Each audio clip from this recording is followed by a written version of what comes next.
1 जुलाई की यदि हम बात करें तो उस दिन मंगलवार का अवसर है, आषाढ़ का महीना चल रहा है, शुक्ल पक्ष आ चुका है, षष्ठी तिथि विद्यमान हो चुकी, गुप्त नवरात्रों का योग चल रहा है और ऐसे में ग्रह परिवर्तन करते करते आगे बढ़ते हुए थोड़ा सा ये दिन जो है सुबह बड़ी अच्छी दिखाई देती है।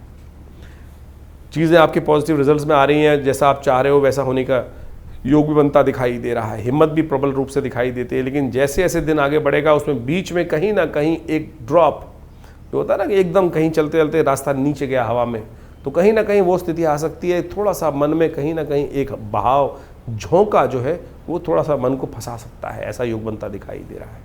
उसको ठीक करने के लिए भगवान सूर्य का उपासना करें, सूर्य को जल दें। इस दिन सप्तमी है सूर्य की, विशेष रूप में भगवती का ध्यान भी करना आपके लिए अच्छा रहेगा। गुप्त नवरात्रि चल रही हैं, छठा नवरात्रा है, कात्यायनी भगवती की आराधना करने का अवसर है। हमने विवेकानंद योगाश्रम में भी इस वक्त चंडी का सुंदर आयोजन कर रखा है। नित्यपति भगवती का सुंदर स्तवन चल रहा है। 500 साल पुराना भगवती का चमत्कारिक शिव विग्रह जो आश्रम में विराजमान है, मुल्तान क्षेत्र से, पाकिस्तान क्षेत्र से 1947 में वो भगवती का शिव विग्रह आश्रम पर पधारा और यहाँ पर हम सबका भाग्य से उनके दर्शन कर नित्यपति उनके सानिध्य में ये यज्ञ इत्यादि रहते हैं। आप भी चाहें तो उस यज्ञ में बैठ सकते हैं और अपना स्थान आरक्षित करने के लिए फ़ोन पे संपर्क साध सकते हैं। 2 तारीख बुधवार का अवसर, सप्तमी तिथि विद्यमान है और इस दिन ग्रह नक्षत्रों के दृष्टिकोण से मन थोड़ा भटकता दिखाई दे, दुस्वाभाविकता दिखाई दे रही है। इस तरफ चले या इस तरफ चले, ऐसी स्थिति मनोमस्तिष्क को परेशान करती दिखाई दे रही है। छोड़ो सबको, चलना शुरू करो।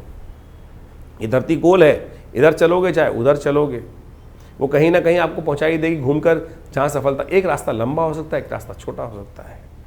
बुद्धिमान व्यक्ति गुरुओं का सानिध्य लेते हैं, विघ्नों को दूर करने के लिए, कष्टों को दूर करने के लिए भगवान का सहारा लेते हैं। बुधवार का दिन है, बस यही करना है आपको। मुहूर्त बहुत शुभ बन रहा है, केवल 50 मिनट का मुहूर्त बन रहा है, उसका लाभ ले लीजिए।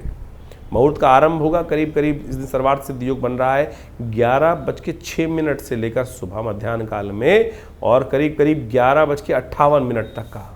उसके बाद भद्रा आ जाएगी और उसके बाद राहु काल आरंभ हो जाएगा। यही बीच का जो समय है ये बिल्कुल ठीक है, इसलिए हमने कहा चलो, उठो चलो और देखो रास्ता बन सकता है। बस गणेश जी का ध्यान करना, बुधवार का दिन है, विघ्नहर्ता गणेश जी का ध्यान कर जो है भगवती कल्याण करने की योग बना देंगे।